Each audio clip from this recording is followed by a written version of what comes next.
তিনি যে উত্তর দিয়েছেন সেটাকেও কাউন্টার করে আমি প্রধানমন্ত্রীকে জানিয়েছি, যদি দিল্লি নিজে এই চিঠি দুটো, স্যার সবার জ্ঞাতার্থে বার্তা একটু দিয়ে দেবে টেবিলে, আমি প্রধানমন্ত্রীকে লেখা চিঠিগুলো এখানে পেশ করলাম। ন্যায় সংহিতা বিল যখন প্রথম তাড়াহুড়ো করে পাশ করা হয় নির্বাচনের আগে, আমি বারবার স্বরাষ্ট্রমন্ত্রীকে বলেছিলাম এটা তাড়াহুড়ো করে করবেন না, এটা আমাদের রাজ্যগুলোর সাথে আলোচনা করুন, শুধু একটা চিঠি দিলে দায়িত্ব শেষ হয়ে যায় না। আমি অনেকবার অপোজ করেছি যে এটা কিন্তু রাজ্যকে কনসাল্ট করা হয়নি, মনে রাখবেন। তাছাড়াও আমি বলেছিলাম নতুন গভর্নমেন্ট আসুক, তাদের সাথে আলোচনা করুন, লোকসভায় আলোচনা হোক, রাজ্যসভায় আলোচনা হোক, বিরোধী দলের সাথে আলোচনা হোক, সরকারি দলের সাথে আলোচনা হোক, তারপরে এটা আপনারা করুন। কিন্তু সেটা তারা করেননি। তাই আজকে বাধ্য হয়ে আমরা সারা দেশের মেয়েরা যাতে সুফল পায়, মনে রাখবেন আজকে বাংলাকে নিয়ে শুধু বদনাম যারা করছেন, বাংলার সম্মান নিয়ে ভাবুন। বাংলা মাকে বদনাম করলে আপনার গায়েও লাগবে, আমার গায়েও লাগবে। আমাকে আপনারা 50টা কটু কথা বলুন, আমার কোনো যায় আসে না। যেভাবে আপনারা আমাকে অসম্মান করেছেন, আপনাদের প্রধানমন্ত্রীকে আমরা সেভাবে অসম্মান করিনি। কখনো ভেবেছেন যে আপনারা যেভাবে আমার বিরুদ্ধে বলছেন, আমাদের দল যদি সেভাবে প্রধানমন্ত্রীর বিরুদ্ধে বলে, স্বরাষ্ট্রমন্ত্রীর বিরুদ্ধে বলে, আপনাদের মুখ্যমন্ত্রীগুলোর বিরুদ্ধে বলে, আপনারা তখন কি দেখবেন? আমি চেয়েছিলাম এই আইনটা কেন্দ্রীয় সরকারই করুক, কিন্তু ওরা আইনটাকে যেখানে যেখানে ফাঁক রেখেছেন আমরা সেখানে ঢুকেছি। তার কারণ মনে রাখবেন, যদি কেউ ধর্ষণ করে 7 মাসের মধ্যে জামিন পেয়ে যায়, আর তাকে ফুল মালা দিয়ে, প্লিজ আমাকে বলতে দাও, তোমরা কথা বললে আমি বলবো না, এবং তাদের যদি ফুল মালা দিয়ে সম্বর্ধনা দেওয়া হয়, তাহলে এটা এনকারেজমেন্ট হয় না তাদের পানিশমেন্ট হয়? এটা আমাদের উত্তর দিন। আমি তাই আপনাদের কাছ থেকে এর বেশি আমি কিছু প্রত্যাশা করি না।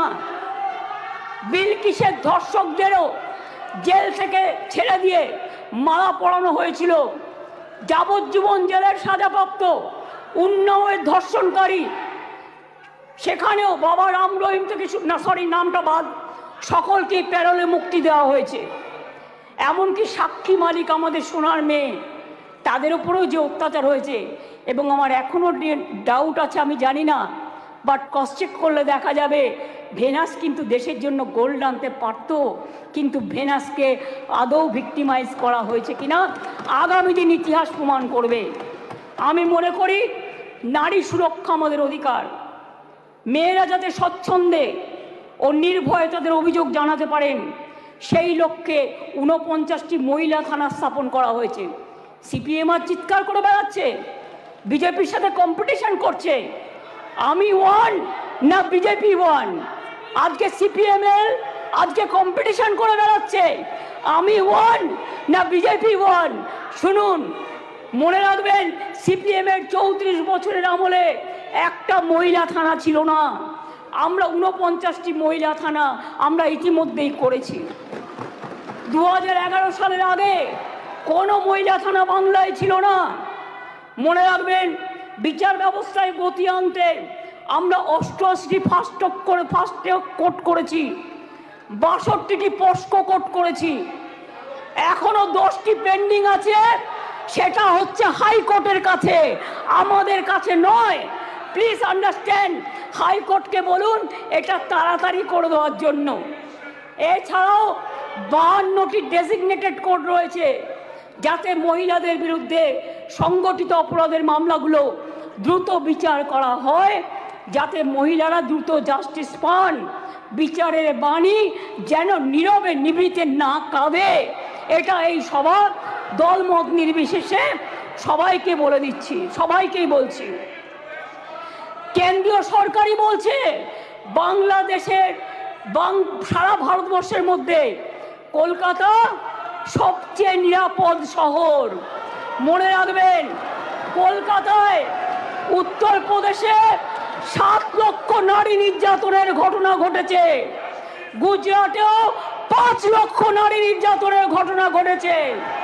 আর বাংলায় যারা রেকর্ড করেছে তারাও 1.5 লক্ষর কাছাকাছি আছে, কিন্তু সেখানে বিচার হচ্ছে, বিচার পাচ্ছে। বিচারে কোর্টে যদি কোনোটা আটকে থাকে সেটা কোর্টের দায়িত্ব তাড়াতাড়ি করার। মনে রাখবেন, সেখানে Shubhendu Adhikari, please, Shubhendu Adhikari, I request you not to behave like this. আপনাকে শোভা পায় না। সর্বশেষ তথ্য বলছে, প্লিজ কিপ কোয়াইট। দেশের প্রতি লক্ষ মহিলা প্লিজ জনসংখ্যায় যেখানে 4.5টি ধর্ষণের ঘটনা ঘটে, সেখানে বাংলায় হার 2.3। তাও আমি মনে করি এটা একটাও হওয়া উচিত নয়।